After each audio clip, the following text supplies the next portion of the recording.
નમસ્કાર ખેડૂત મિત્રો, હું અશ્વિન રામાણી એમઆર પ્રોડક્ટ ભાવનગર તરફથી.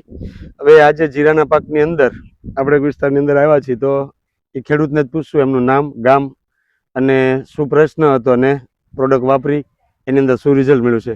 તો સૌથી પહેલા ભાઈ તમારું નામ? મારું નામ વિપુલ ધોરિયા અને સમઢિયાળા ગામ. સમઢિયાળા ગામ, તાલુકો જિલ્લો? તાલુકો વિછ્યા, જિલ્લો રાજકોટ. તાલુકો વિછ્યા, જિલ્લો રાજકોટ. તો મેં વિપુલભાઈ ફંગી સ્ટોપ વાપર્યું છે. વિપુલભાઈ ને વિપુલભાઈ, તો આની અંદર શું પ્રશ્ન હતો? લીલા હુકાનો પ્રશ્ન હતો આજથી 20 દિવસ લીલા પહેલા. સુકારાનો પ્રશ્ન હતો આજથી 20 દિવસ પહેલા. હા.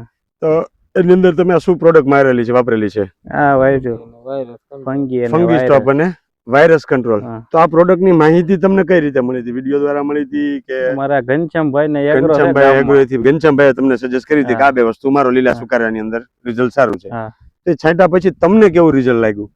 રિઝલ્ટ તો સારું છે. શું ફરક દેખાણો છંટકાવ કર્યા પછી? પહેલા હુકાતું, હવે નથી હુકાતું લીલો. બરાબર. એટલે 20 દિવસ થઈ ગયા પછી સુકારાનો કોઈ પ્રશ્ન દેખાણો નથી. અને આ દવા વાપરી પછી કેટલા દિવસ પછી આમ તમને રિઝલ્ટ દેખાણું? 3-4 દિવસ. તમને લીલા સુકારાની અંદર રિઝલ્ટ મળ્યું હતું. રિઝલ્ટ જે મળ્યું લીલા સુકારાની અંદર, જો કે લીલા સુકારાનો આપણે ઘણી દવાઓ મારતા હોય છે, તો આ મારી બીજી દવાઓ તમે જે મારતા હોય એમાં તમને શું ફરક દેખાણો લીલા સુકારામાં?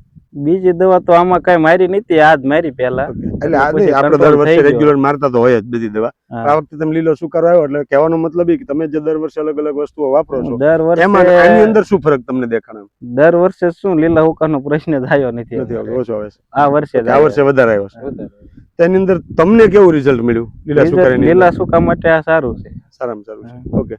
તો હવે બીજા કોઈ ખેડૂત મિત્રોને તમે કઈ ભલામણ કરવા માંગતા હોય કે આ વસ્તુ કેવી છે, સારી છે, વાપરવા જેવી કે શું, તમારો સંદેશ કઈ પણ આપવા માંગતા હોય તો આપી શકો છો. લીલા સુકા માટે આ વાપરી શકો તો મજા આવે. ઓકે. તમે કેમ બાકી રાખ્યો કઈ ક્યારો ખબર કેમ પડે તમને? લીલા એક ક્યારો બાકી રાખ્યો તો એમાં 2 દિવસ થોડું વધારે હુકાતું, પણ પછી ધીમે ધીમે એમાં બંધ થઈ ગયું. ઓકે. મતલબ તમે એક ક્યારો જે છાંટવાનો બાકી રાખ્યો હતો દવામાં, એમાં હુકારાનો પ્રશ્ન શરૂ જ હતો અને આ છંટકાવ જ્યાં કર્યો તો ત્યાં બધો બંધ થઈ ગયો. અનુભવ કરવા એક ક્યારો બાકી રાખ્યો હતો ને? એવું હતું. ઓકે. ખૂબ ખૂબ આભાર. કારણ કે આ બાકી રાખવી તો જ આપણને ખ્યાલ આવે કે કેટલું રિઝલ્ટ મળ્યું, શું મળ્યું એમ. ઓકે.